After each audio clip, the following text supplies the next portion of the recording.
Hey, what's up, everybody? It's the Duke here, coming at you once again for a new episode of the Weekend Wrap-Up. How's everybody doing?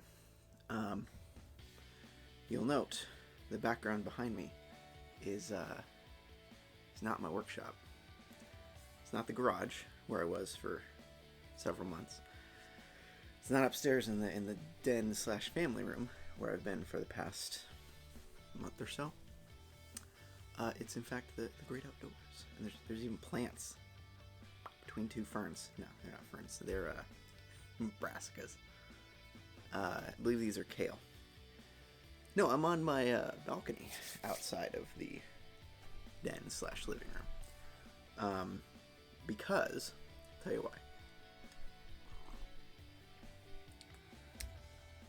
Good morning, by the way. I'm on my balcony because normally I do these before everybody gets up. Well, at least before most people get up. And I fully intended to do that today. Got up early. Got my S together. But then started doing other things. Then everybody got up, and then I was like, oh no. Oh no. So I came out here, plus it's a little warm inside. Not super warm. Just because of a bit of his fits. Because I've been doing stuff.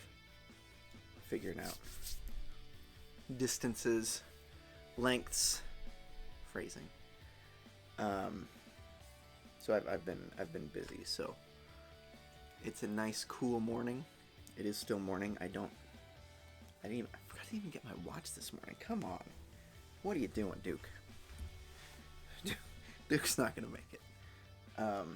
Only thing to deal with out here is insects. We got meat bees, which I learned originally. I was like, oh, meat bees are just bees that eat meat. In fact, you can kind of see it. No, they're not. They're yellow jackets. Jesus. Yellow jackets, wasps? I don't know. A black and yellow thing that stings. That's not a bee.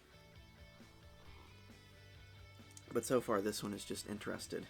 No, get away from my coffee. Just interested in smelling me, or whatever it is flying insects do, and my coffee. Which, all right. So anyway, you came here for the wrap up.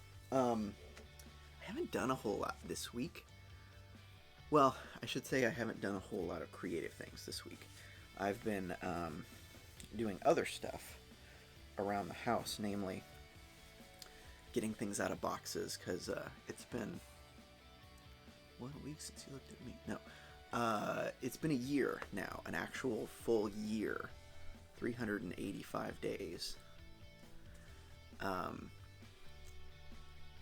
get mad at me, that's a joke. Full year since we actually moved here out to the middle of nowhere in the woods. We still got shit in boxes, yo. And it bothers me because I feel like okay, it hasn't been an actual year since we've been able to kind of have all of our space. So that's part of the problem, because within, I'd say, the first 6 months, we did get the vast majority of things out of boxes because we needed them, right? It was clothes, it was kitchen stuff, it was, I don't know, tools, stuff like that we actually needed just to live. So I think most of it we were able to get out simply because we needed it, and that's fine. But the other stuff, it wasn't really that it was just sitting in boxes and we weren't dealing with it. It was just that we didn't have anywhere to put it once we got it out of the boxes. Because we were sharing a kitchen with the in-laws, we were sharing a whole dang room in the house with the in-laws. Initially, we weren't really sharing a bathroom, but the only showers were upstairs and they were downstairs on the first floor, showers second floor. And I don't know how many times we told them it's okay to come, especially if we're already up and about, it's okay to come upstairs and take a shower. No. Whatever. So we finally got them a shower, and we had a shower installed on the first floor. That happened about six months ago, maybe? 6 or 8, No, not that long. 4 to 6 months ago. And then not long after that, we got the basement converted to an actual 1 bed, 1 bath, full kitchen mother-in-law unit. So then they moved down there, so now they have their own bath and shower. Basically they come upstairs to talk to us sometimes, and we have family dinner, Monday through Friday. So,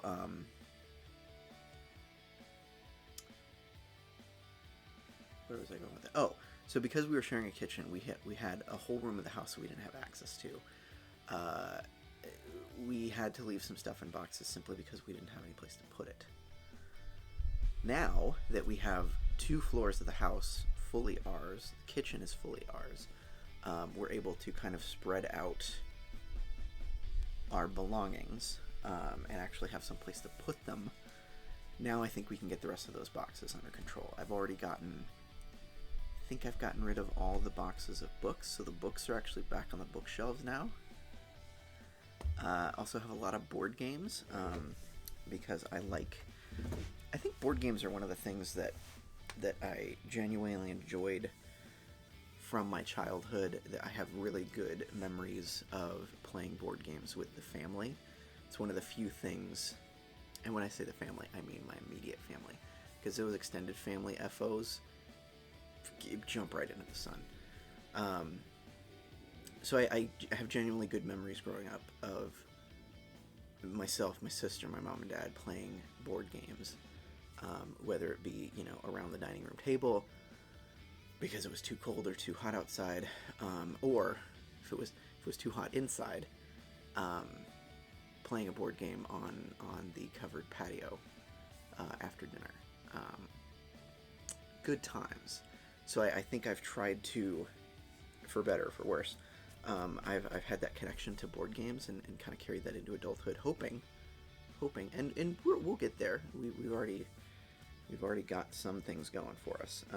Hoping that, that we'll have those board game memories with the kid.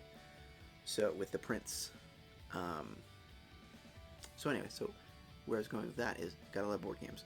Gotten most of the board games out of boxes and back onto the shelves. So we're getting there. But I think the main thing. Where was I going with all this talk about boxes? I don't know. Anyway, sip of coffee. I know what I was telling you what I've done. Jesus. So this week has been a lot of kind of cleaning things up, getting things unboxed out of the storage basement,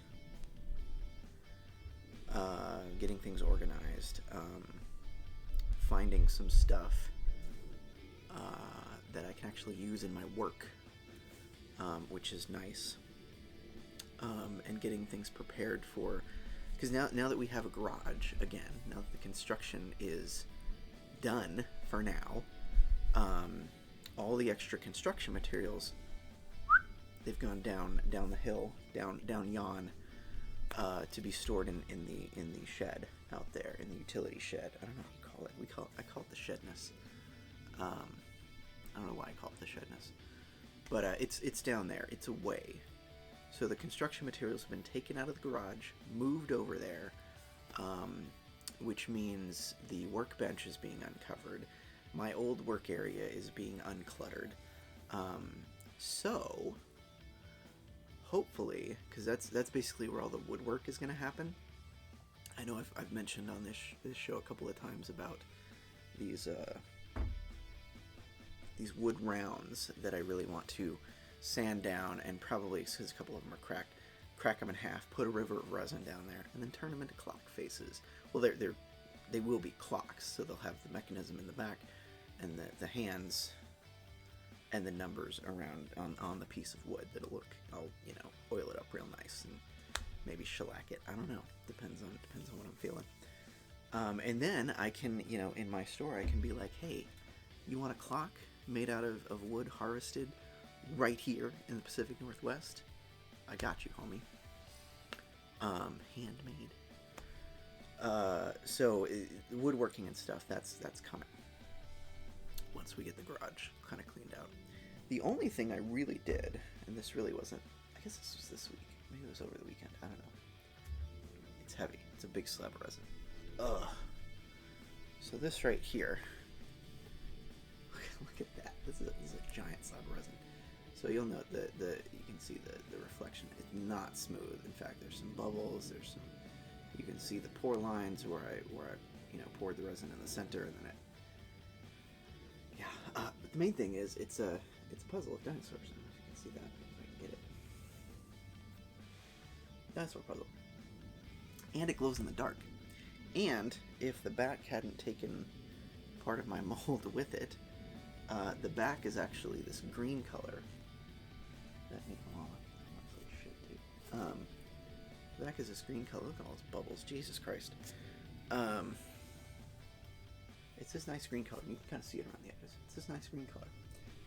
So, but look at that. That's a thick.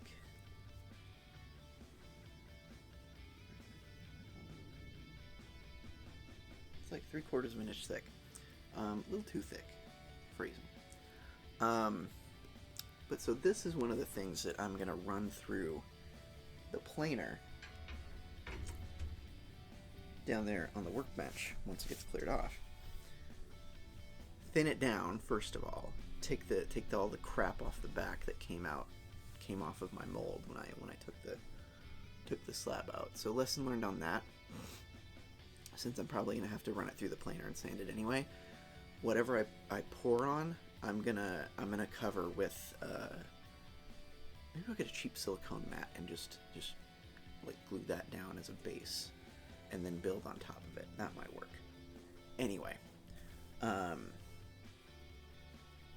so take that down to the planer, get it trimmed down, get it completely flat because it's not completely flat right now, and then sand and polish it. And yeah, so that's looking ahead, but looking back, I did that.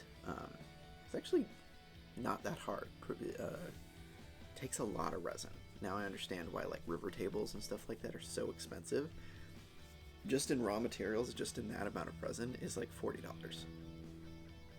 Yeah. Excuse me. So, yeah. So that's a week in review. Not a lot of creative stuff, but getting things in order, getting my house in order. Looking forward to the week ahead. If we get the workbench completed, get that taken care of. I've got the mold now for my blanks, my blank inclusions. I still need to make a mold, which means I think there's one that I need to polish up because I got the wrong font. Way back when I ordered some dice, these are the non-logo dice. I ordered some dice. Ended up getting a D10, or the percentile D10, the hundreds, not the tens. The hundreds with the wrong font. And again, I didn't notice it until several months in. This was John, 3D Prints and Dice. Contacted John. I was like, hey, my percentile dice is wrong. Can I get one with this font? And he was like, oh yeah, sure, no problem. And I'm like, how much do I owe you? And I basically did the same thing that Jay did when I asked about paying for a mistake fix. They go, oh no, this is my mistake. I gotta fix it. So he sent me the new copy, but it's rough. It's just he prints it, he removes the support, and then he sends it. So he doesn't do any post processing. So I've got to, and it's a UV resin print, not a epoxy resin master. So I've got to sand and polish it down, cast it in tin cure, then make a new master, and then I can use that master to make new molds. I believe I have resin masters for all the other dice, but if I don't, I can make the tin cures from them when I'm doing the D10. But anyway, so I'll probably do that this week. In addition to working on some other polishing, if I've already got polishing station out and my sandpaper and all that. Polish some dice, make some new molds, and then make some new masters, and then make some new molds. It's a lot of work. So maybe that'll be over the next couple of weeks. Anyway, I really want to do some inclusion dice because I haven't done blank inclusions yet. So I kind of want to do that just so I can say I've done it. Work on the technique. So that's the week ahead. Running out of time here. I'm out of time. I don't have a question. I don't know. I don't know if I don't know what kind of question I got. I don't really have one. Just looking through. I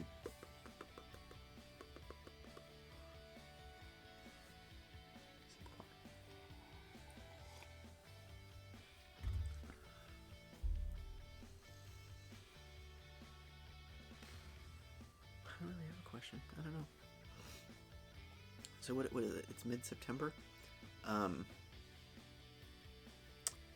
You know, spooky season is coming up. How do y'all feel about spooky season? Do you think it's childish nonsense? Do you carry it into your adult life? Do you not even, are you not in America where this is a thing and you're like, I don't know what y'all are talking about?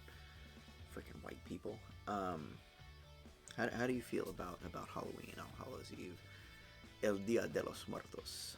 Let me know. Hit me up in the Patreon comments, in the coffee comments.